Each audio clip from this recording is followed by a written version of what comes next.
എന്നെ പിന്തുടരൂ, ഞാൻ സത്യമാർഗത്തിൽ അങ്ങയെ നയിക്കാം. ഇബ്രാഹിം നബി പിതാവിനോട് യാചിച്ചു. ഒന്നും ചെയ്യാനാകില്ലെന്ന് പിതാവ് ചിന്തിച്ചു. അള്ളാഹുവിലേക്ക് ആളുകളെ ക്ഷണിക്കേണ്ടത് തൻ്റെ ദൗത്യമാണെന്ന് അദ്ദേഹം മനസ്സിലാക്കി. നബി മറ്റ് ആളുകളുടെ അടുത്തെത്തി അവരെ സന്മാർഗം ഉപദേശിച്ചു. ഏകദൈവം അള്ളാഹു മാത്രമാണ്. അല്ലാഹുവല്ലാതെ യാതൊരു ദൈവവുമില്ല. അവനല്ലാതെ ആരാധനയ്ക്കർഹൻ മറ്റാരുമില്ല. ഞാൻ ഇനി ഒരിക്കലും വിഗ്രഹങ്ങളുടെ മുൻപിൽ വീണ് നമസ്കരിക്കില്ല. അദ്ദേഹം പറഞ്ഞത് കേട്ടപ്പോൾ ആളുകൾ വളരെ രോഷാകുലരായി.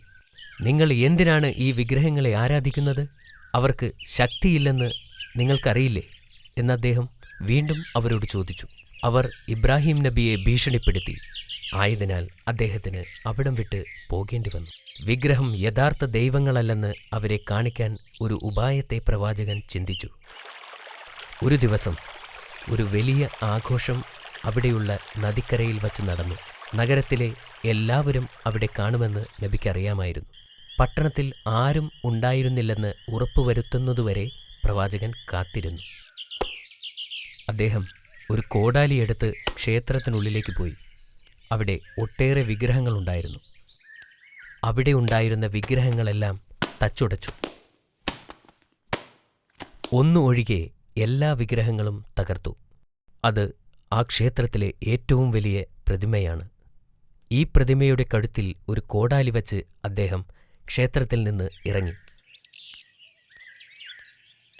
പിറ്റേ ദിവസം നഗരത്തിലെ ആളുകൾ ആരാധനയ്ക്കായി ക്ഷേത്രത്തിൽ ചെന്നപ്പോൾ വിഗ്രഹങ്ങൾ തകർന്നു തരിപ്പണമായത് കണ്ട് അവർ ഞെട്ടി. വിഗ്രഹങ്ങളുടെ കഷ്ണങ്ങൾ ചുറ്റിലും ചിതറിക്കിടക്കുകയായിരുന്നു.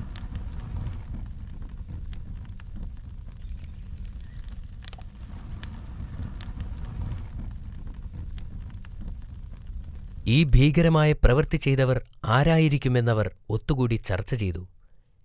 ഇന്നലെ കമ്പോളത്തിൽ ഒരു ചെറുപ്പക്കാരനുണ്ടായിരുന്നു എന്ന് അവരിൽ ഒരാൾ പറഞ്ഞു. അവൻ നമ്മുടെ ദൈവങ്ങൾക്കെതിരെയാണ് സംസാരിച്ചിരുന്നത്.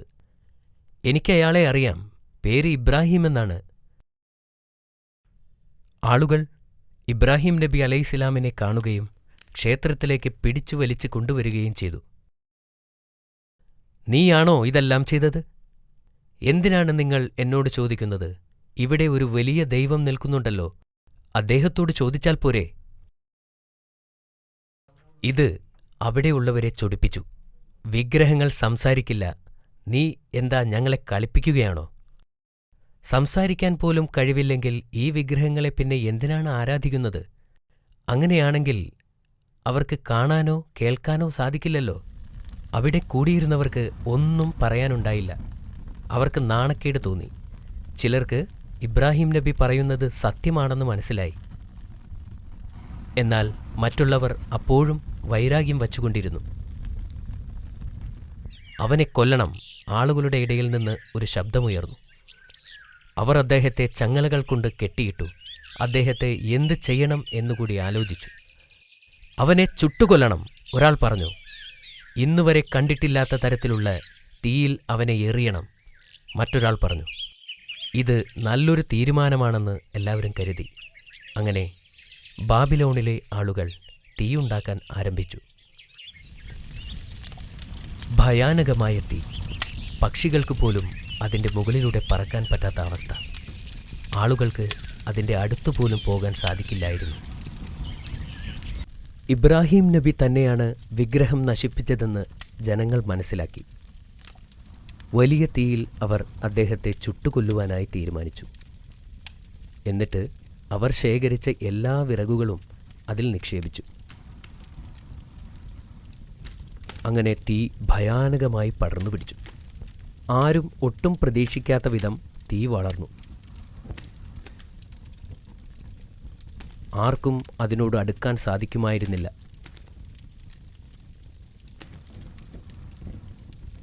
പക്ഷികൾ പോലും അതിനു മുകളിൽ പറക്കാൻ കഴിയാത്ത അത്ര ഉയരം.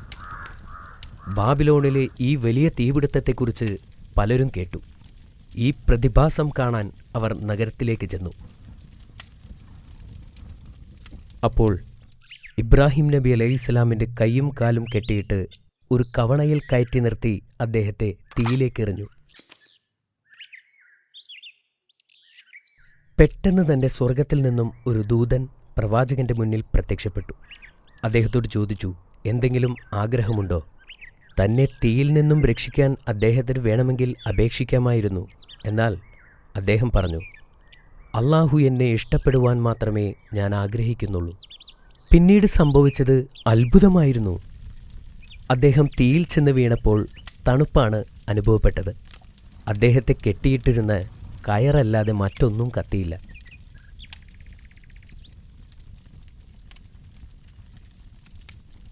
ഒരു ഉദ്യാനത്തിലിരിക്കുന്ന പോലെ തീയിലിരുന്നു കൊണ്ട് അള്ളാഹുവിനെ അദ്ദേഹം സ്തുതിച്ചു.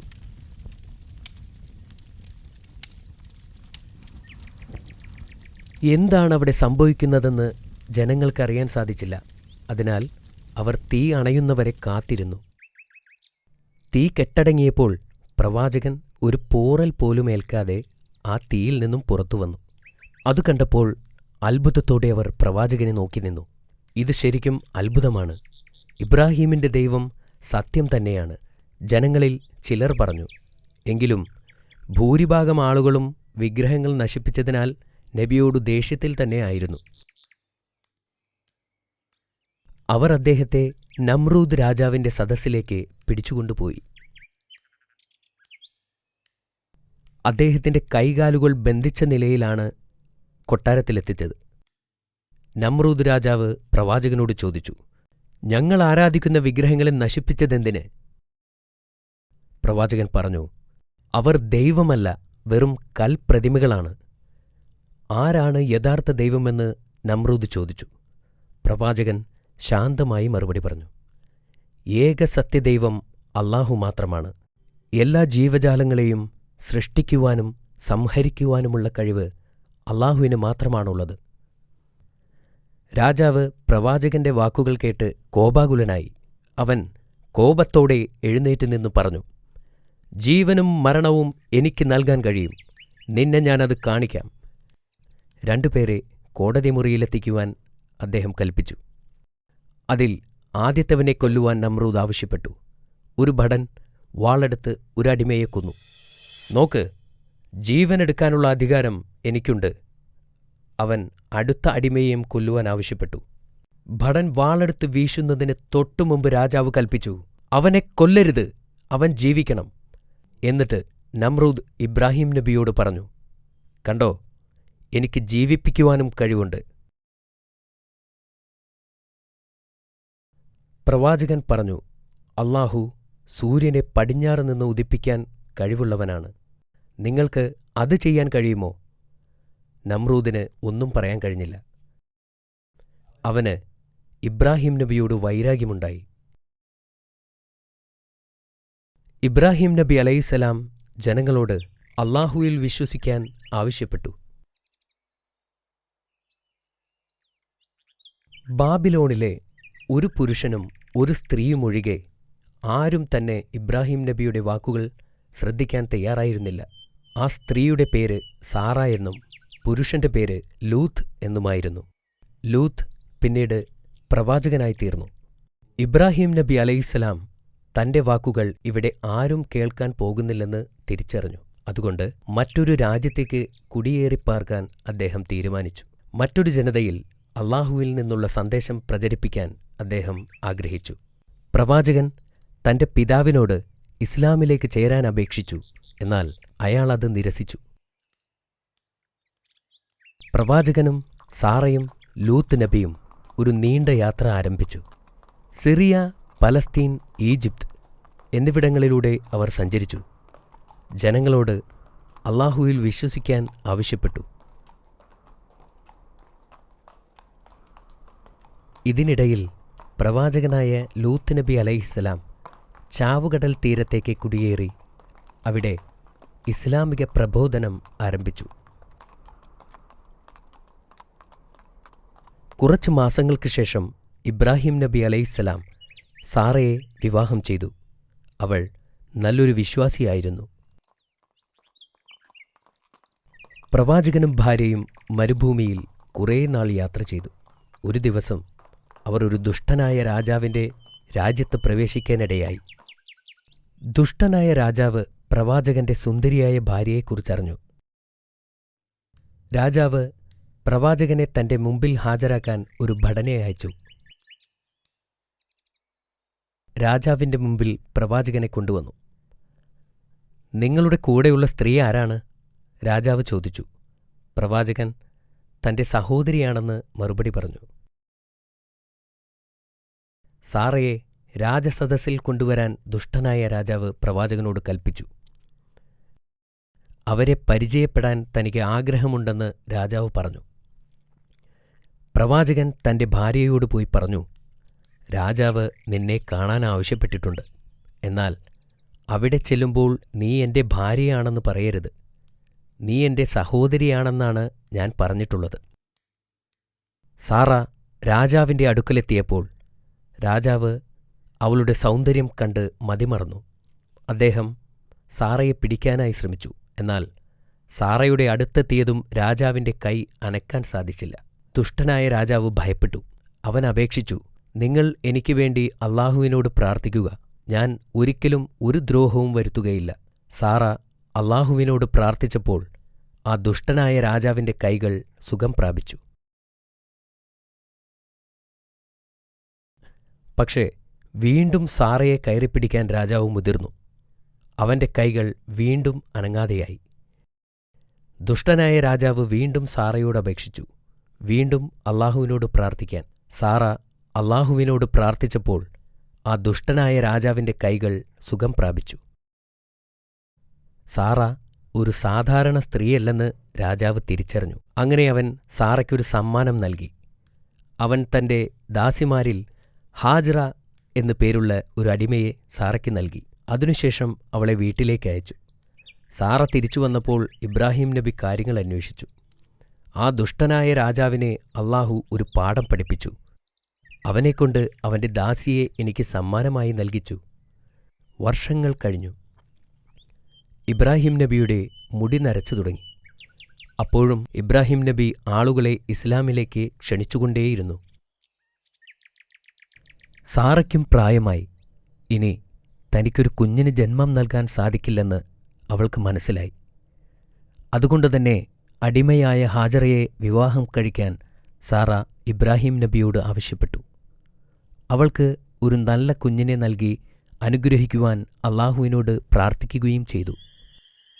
മാസങ്ങൾക്ക് ശേഷം ഹാജറ ഒരു ആൺകുഞ്ഞിന് ജന്മം നൽകി. അവന് ഇസ്മായിൽ എന്നു പേരിട്ടു. കാലങ്ങൾ ഒരുപാട് കടന്നുപോയി.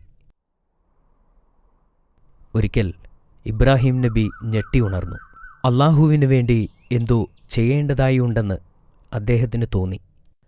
അദ്ദേഹം ഹാജറയുടെ അടുത്തു ചെന്ന് പറഞ്ഞു, ഒരു യാത്ര പോകേണ്ടതുണ്ട്. ഇസ്മായിലിനെയും കൂട്ടി തയ്യാറായി നിൽക്കൂ. ഇബ്രാഹിം നബിയും ഭാര്യയും കുട്ടിയായ ഇസ്മായിലും ഒരു ദൂരയാത്രയ്ക്ക് പുറപ്പെട്ടു. ഒരുപാട് ദിവസം അവർ സഞ്ചരിച്ചു. ഒടുവിൽ ഒരു വരണ്ട മരുഭൂമിയായ മർവ പർവ്വതത്തിന്റെ താഴ്വാരത്തെത്തി. അവിടെ പഴങ്ങളോ മരങ്ങളോ ഭക്ഷണമോ വെള്ളമോ ഇല്ലായിരുന്നു. ജീവന്റെ ഒരു അടയാളം പോലുമില്ലാത്ത ഒരു താഴ്വരയായിരുന്നു അത്.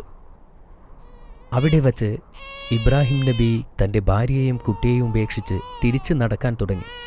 അവർക്ക് 2 ദിവസത്തേക്കുള്ള ഭക്ഷണം മാത്രമേ കയ്യിലുണ്ടായിരുന്നുള്ളൂ. അദ്ദേഹത്തിന്റെ ഭാര്യ അദ്ദേഹത്തോട് പൊട്ടിക്കരഞ്ഞുകൊണ്ട് ചോദിച്ചു, ഞങ്ങളെ ഈ മരുഭൂമിയിൽ ഒറ്റക്കാക്കി എങ്ങോട്ടാണ് പോകുന്നത്?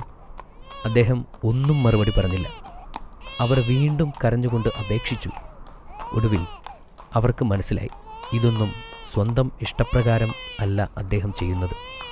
അവർ വീണ്ടും വിളിച്ചു ചോദിച്ചു, അള്ളാഹു ചെയ്യാൻ പറഞ്ഞിട്ടാണോ? അദ്ദേഹം തല കുലുക്കുക മാത്രം ചെയ്തു. എന്നിട്ട് നടന്നകന്നു. അദ്ദേഹത്തിൻ്റെ ഭാര്യ പറഞ്ഞു, ഞങ്ങൾക്ക് ഭയമില്ല, അള്ളാഹു ഞങ്ങളെ സംരക്ഷിക്കും.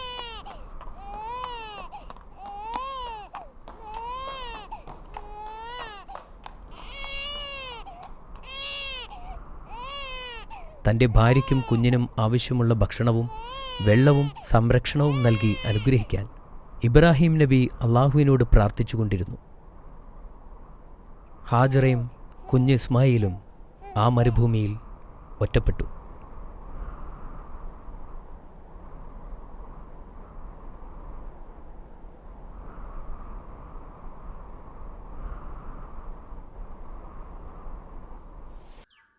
അള്ളാഹുവിൻ്റെ കൽപ്പനപ്രകാരം ഇബ്രാഹിം നബി തൻ്റെ ഭാര്യയെയും മകനെയും ആ മരുഭൂമിയിൽ ഉപേക്ഷിച്ച് തിരികെ പോയി. ഹാജറയുടെ കയ്യിൽ വെറും 2 ദിവസത്തേക്കുള്ള ഭക്ഷണം മാത്രമേ ഉണ്ടായിരുന്നുള്ളൂ. അതും കഴിഞ്ഞു. ഹാജറ ബാക്കിയുണ്ടായിരുന്ന വെള്ളം കുടിച്ചതിനാൽ അവരുടെ കുട്ടിക്ക് പാല് കൊടുക്കാൻ കഴിഞ്ഞു.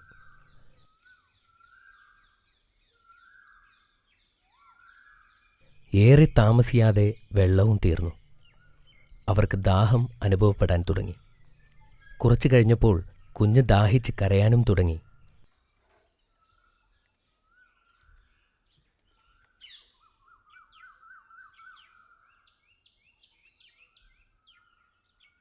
അവർ അടുത്തുള്ള മർവ പർവ്വതത്തിലേക്ക് ഓടിക്കയറി. അവിടെ ആരെങ്കിലും കാണുകയോ എന്തെങ്കിലും ലഭിക്കുകയോ ചെയ്തിരുന്നെങ്കിലെന്ന പ്രതീക്ഷ അവർക്കുണ്ടായിരുന്നു. പക്ഷേ അങ്ങനെ ഒന്നും കാണാൻ സാധിച്ചില്ല.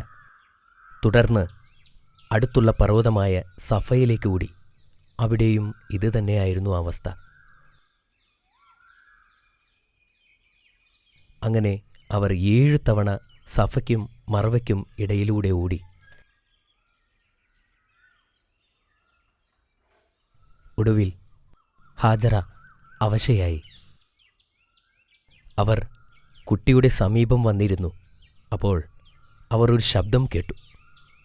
അവർ അത് എന്താണെന്നറിയാൻ വേണ്ടി കാതോർത്തു നിന്നു. വീണ്ടും ആ ശബ്ദം കേട്ടപ്പോൾ അവർ ചോദിച്ചു, നിങ്ങൾ ആരാണെങ്കിലും അള്ളാഹു നിങ്ങളെ എനിക്ക് കേൾപ്പിച്ചു തന്നു. എന്നെ സഹായിക്കാൻ കഴിയുമോ?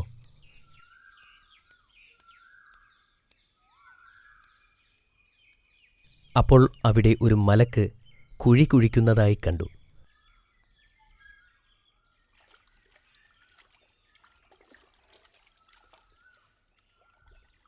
വെള്ളം കണ്ടപ്പോൾ ഹാജറ ഓടിച്ചെന്ന് അതിന് തടം കെട്ടാൻ തുടങ്ങി. അവർ അതിൽ നിന്നും വെള്ളം കുടിക്കുകയും പാത്രത്തിൽ ശേഖരിക്കുകയും തൻ്റെ കുഞ്ഞിൻ്റെ അടുത്തേക്ക് ഓടിച്ചെല്ലുകയും ചെയ്തു. ആ ഉറവ പൊട്ടിയ സ്ഥലം സംസം എന്നറിയപ്പെട്ടു. ഏതാനും ദിവസങ്ങൾക്ക് ശേഷം ചിലർ മക്കയിലൂടെ സഞ്ചരിക്കുകയായിരുന്നു. അപ്പോൾ പക്ഷികൾ മർവ പർവ്വതത്തിന് ചുറ്റും വട്ടമിട്ട് പറക്കുന്നതായി ശ്രദ്ധയിൽപ്പെട്ടു. അവിടെ വെള്ളം ഉണ്ടാകാനുള്ള സാധ്യതയുണ്ടെന്ന് അവർ മനസ്സിലാക്കി. അവർ മർവയിലേക്ക് നീങ്ങി. അവർ അവിടെ എത്തിയപ്പോൾ അവിടെ നിൽക്കുന്ന സ്ത്രീയെയും കുഞ്ഞിനെയും കണ്ട് അവർ അത്ഭുതപ്പെട്ടു. ഈ വെള്ളം ഉപയോഗിക്കാൻ അവർ ഹാജറയോട് അനുവാദം ചോദിച്ചു. അതുപോലെ ഒരുപാട് ആളുകൾ മർവയിലേക്ക് വരാൻ തുടങ്ങി. അവിടെ മനുഷ്യവാസം ആരംഭിച്ചു. ഇസ്മായിൽ നബി വളർന്നു വലുതായി. അദ്ദേഹം മർവ നിവാസികളുടെ അടുക്കൽ നിന്നും അറബി പഠിച്ചു. അദ്ദേഹം വളരെ നല്ല ബാലനായി വളർന്നു. അദ്ദേഹത്തിൻ്റെ നന്മകൾ കാരണം എല്ലാവരും അദ്ദേഹത്തെ ആദരിച്ചു. അദ്ദേഹം തൻ്റെ പിതാവിനെക്കുറിച്ച് ആലോചിക്കാറുണ്ടായിരുന്നു. ഒരു ദിവസം ഇബ്രാഹിം നബി തിരികെ വരുമെന്ന് അദ്ദേഹത്തിന് അറിയാമായിരുന്നു. ഇസ്മായിൽ നബി ഒരു വിവാഹം കഴിച്ചു. സമാധാനപരമായി ജീവിതം നയിച്ചു. ഇബ്രാഹിം നബി വളരെ അസ്വസ്ഥനായിരുന്നു. അദ്ദേഹം തൻ്റെ ഭാര്യയെയും മകനെയും കാണാൻ ഏറെ ആഗ്രഹിച്ചിരുന്നു.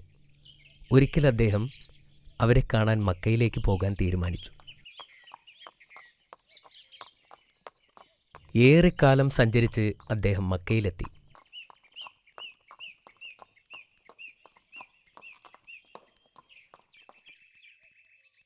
ഇബ്രാഹിം നബി എത്തുന്നതിന് മുമ്പ് തന്നെ ഹാജറ ബീവി വഫാത്തായിരുന്നു. അത് മക്ക നിവാസികളിൽ നിന്നും അദ്ദേഹം മനസ്സിലാക്കി.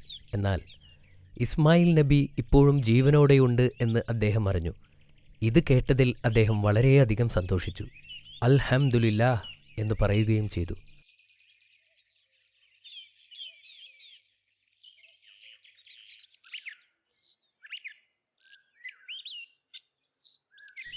ഇസ്മായിൽ നബി പിതാവിനെ കണ്ടതും ഓടിച്ചെന്ന് അദ്ദേഹത്തെ കെട്ടിപ്പിടിച്ചു. അദ്ദേഹത്തിന് സ്വന്തം കണ്ണുകളെ വിശ്വസിക്കാനായില്ല. ഏറെ കാലങ്ങൾക്ക് ശേഷം തൻ്റെ പിതാവിനെ കണ്ടതിൽ അദ്ദേഹം വളരെയധികം സന്തോഷവാനായിരുന്നു. അവർക്ക് ഇരുവർക്കും ഇത് വളരെ സന്തോഷമുണ്ടാക്കിയ സമയമായിരുന്നു. ഒരിക്കൽ അല്ലാഹു ഇബ്രാഹിം നബിയെ പരീക്ഷിക്കാൻ തീരുമാനിച്ചു. ഇബ്രാഹിം നബി ഉറങ്ങുമ്പോൾ ഒരു സ്വപ്നം കണ്ടു. അതിൽ അദ്ദേഹം തൻ്റെ മകനെ അല്ലാഹുവിനു വേണ്ടി ബലിയർപ്പിക്കുന്നതായും കണ്ടു. അദ്ദേഹം ഞെട്ടിയെണീറ്റു. പക്ഷേ അതൊരു സ്വപ്നമായതിനാൽ അദ്ദേഹം അത് കാര്യമാക്കിയില്ല. രണ്ടാമത്തെ ദിവസവും ഇത് തന്നെ ആവർത്തിച്ചപ്പോൾ അദ്ദേഹത്തിന് മനസ്സിലായി, ഇത് അല്ലാഹു തനിക്ക് നൽകിയ നിർദ്ദേശമാണ്.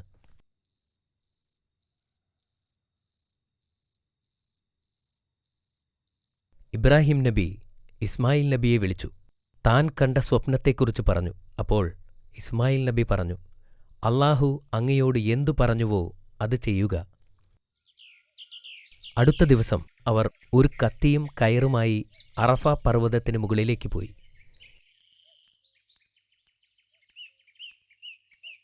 പർവ്വതത്തിന് മുകളിലെത്തിയപ്പോൾ ഇസ്മായിൽ നബി തൻ്റെ കൈകാലുകൾ കെട്ടിയിടാൻ തൻ്റെ പിതാവിനോട് ആവശ്യപ്പെട്ടു.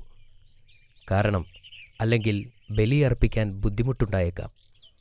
ഇബ്രാഹിം നബി അതനുസരിച്ചു. എന്നിട്ട് സ്വന്തം കണ്ണുകളും മൂടിക്കെട്ടി. തൻ്റെ മകൻ്റെ മരണം കാണാൻ ത്രാണിയില്ലാത്തതിനാലായിരുന്നു അത്. നബി തൻ്റെ കത്തി ഉയർത്തി. എന്നാൽ പെട്ടെന്ന് ആകാശത്തു നിന്നൊരു ശബ്ദം കേട്ടു. ഇസ്മായിൽ നബിക്ക് പകരം ദൈവം ഒരു ആടിനെ യാഗമർപ്പിക്കാൻ കൽപ്പിച്ചു. നബി വളരെയധികം സന്തോഷവാനായി. അല്ലാഹുവിൻ്റെ പരീക്ഷണം അവർ ജയിച്ചിരുന്നു. അവർ ആ ആടിനെ അറുത്ത് അതൊരു വലിയ ആഘോഷമാക്കി മാറ്റി.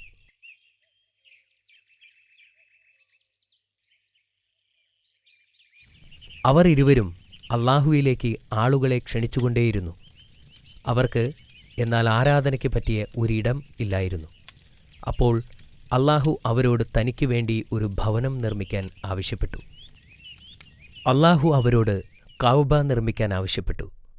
അത് ഇബ്രാഹിം നബി തൻ്റെ മകനോടും പറഞ്ഞു. അല്ലാഹു പറഞ്ഞത് തന്നെ നമുക്ക് ചെയ്യാം എന്നദ്ദേഹം മറുപടി നൽകി. അവർ കഅബ നിർമ്മിക്കാൻ തുടങ്ങി. ഇസ്മായിൽ നബി കല്ലുകൾ കൊണ്ടുവരുകയും ഇബ്രാഹിം നബി ആ ജോലി ആരംഭിക്കുകയും ചെയ്തു.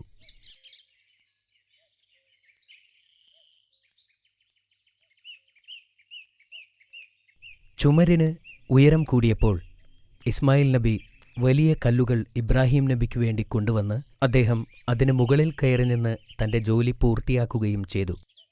അതിൻ്റെ മൂലക്കല്ല് സ്ഥാപിക്കാൻ ഇസ്മായിൽ നബിയോട് കല്ല് ശേഖരിക്കാനായി ആവശ്യപ്പെട്ടു. അദ്ദേഹം വളരെ ക്ഷീണിതനായിരുന്നു. എങ്കിലും കല്ല് ശേഖരിക്കാനായി പോയി. അന്നേരം മലക്കുകൾ ഇബ്രാഹിം നബിക്ക് സ്വർഗത്തിൽ നിന്നും ഇറക്കപ്പെട്ട കല്ല് കൊണ്ടുവന്ന് കൊടുത്തു.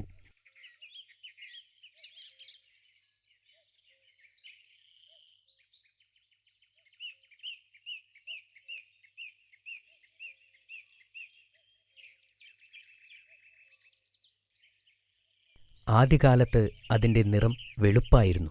പിന്നീട് ആളുകളുടെ പാപം കാരണം അത് കറുപ്പായി മാറപ്പെട്ടു. തിരികെ എത്തിയ ഇസ്മായിൽ നബി ആ കല്ല് കണ്ട് അത്ഭുതപ്പെട്ടു. അദ്ദേഹം ചോദിച്ചു, ആരാണ് ഈ കല്ല് കൊണ്ടുവന്നത്? ക്ഷീണം ബാധിക്കാത്ത ഒരാൾ കൊണ്ടുവന്നതാണ് എന്ന് ഇബ്രാഹിം നബി മറുപടി പറഞ്ഞു. അങ്ങനെ അവർ നിർമ്മാണം പൂർത്തിയാക്കി. അവർ ചെയ്ത ഈ കർമ്മം സ്വീകരിക്കാനായി അല്ലാഹുവിനോട് പ്രാർത്ഥിച്ചു. അല്ലാഹു അതിൽ വളരെ സംതൃപ്തനായിരുന്നു. എല്ലാവരോടും കഅബയിൽ വന്ന് തീർത്ഥാടനം ചെയ്യാൻ ആഹ്വാനം ചെയ്തു. അത് ഇബ്രാഹിം നബിയുടെ ജനത അനുസരിക്കുകയും ചെയ്തു.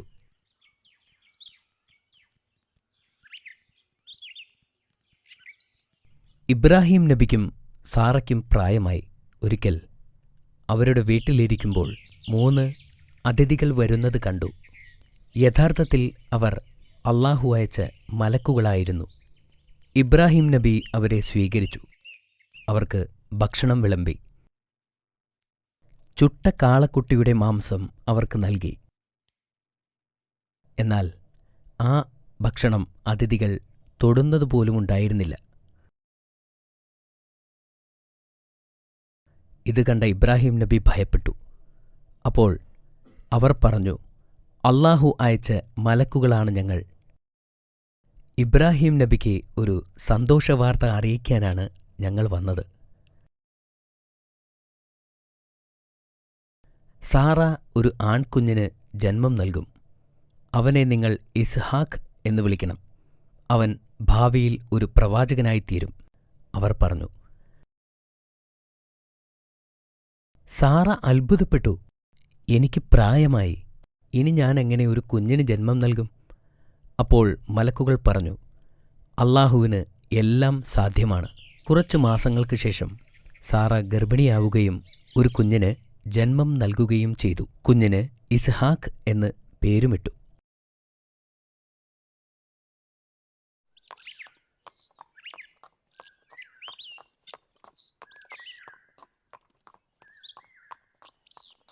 വർഷങ്ങൾക്കു ശേഷം ഇബ്രാഹിം നബി തന്റെ മകനെ കാണാൻ വേണ്ടി തിരികെ വന്നു. അദ്ദേഹം വീട്ടിലെത്തിയപ്പോൾ ഇസ്മായിൽ നബി വീട്ടിലില്ലായിരുന്നു. ഇസ്മായിൽ നബിയുടെ ഭാര്യ അവിടെ ഉണ്ടായിരുന്നു. അദ്ദേഹം അവരുടെ സുഖവിവരം അന്വേഷിക്കാൻ തുടങ്ങി. എന്നാൽ അവർ പരാതിക്കെട്ട് അദ്ദേഹത്തിന് മുമ്പിൽ അഴിച്ചുവച്ചു. ഇബ്രാഹിം നബിക്ക് മനസ്സിലായി, അള്ളാഹുവിൻ്റെ അനുഗ്രഹങ്ങൾ അവൾ ആലോചിക്കുന്നു പോലുമില്ലല്ലോ. ആ സ്ത്രീ തൻ്റെ മകന് പറ്റിയ ഭാര്യയല്ലെന്ന് അദ്ദേഹം മനസ്സിലാക്കി. അദ്ദേഹം തൻ്റെ മകന് മനസ്സിലാകുന്ന തരത്തിൽ ഒരു സന്ദേശം അവൾക്ക് നൽകി. ഇസ്മായിൽ നബി വരുമ്പോൾ അദ്ദേഹത്തോട് സലാം പറയാൻ അദ്ദേഹം ആവശ്യപ്പെട്ടു. ഈ ഗോപുരത്തിൻ്റെ പൂമുഖം മാറ്റുവാൻ നീ അവനോട് പറയണം എന്നദ്ദേഹം പറഞ്ഞു. ഇസ്മായിൽ നബി തിരിച്ചു വന്നപ്പോൾ അദ്ദേഹം കാര്യങ്ങൾ അന്വേഷിച്ചു. അവർ ഇബ്രാഹിം നബി പറഞ്ഞ കാര്യങ്ങൾ അദ്ദേഹത്തോട് പറഞ്ഞു. ഇത് കേട്ടപ്പോൾ തൻ്റെ പിതാവ് എന്താണ് ഉദ്ദേശിച്ചതെന്ന് ഇസ്മായിൽ നബിക്ക് മനസ്സിലായി. അദ്ദേഹം അവളോട് പറഞ്ഞു, എൻ്റെ പിതാവ് എന്നോട് പറഞ്ഞത് നിനക്ക് വിവാഹമോചനം നൽകാനാണ്. ഇനി നിനക്ക് നിന്റെ വീട്ടിലേക്ക് പോകാം. അവർ അവരുടെ വീട്ടിലേക്ക് മടങ്ങി. ഇസ്മായിൽ നബി മറ്റൊരു വിവാഹം കഴിച്ചു. വർഷങ്ങൾക്ക് ശേഷം വീണ്ടും ഇബ്രാഹിം നബി മകനെ കാണാനായി വീട്ടിലേക്കെത്തി. അദ്ദേഹം എത്തിയപ്പോൾ ഇസ്മായിൽ നബി അവിടെ ഇല്ലായിരുന്നു. അദ്ദേഹം പുതിയ ഭാര്യയോട് അന്നത്തെ വിശേഷങ്ങൾ അന്വേഷിച്ചു. ആ സ്ത്രീയുടെ മറുപടിയിൽ നിന്നും അവർ നല്ലൊരു വനിതയാണെന്ന് അദ്ദേഹം മനസ്സിലാക്കി.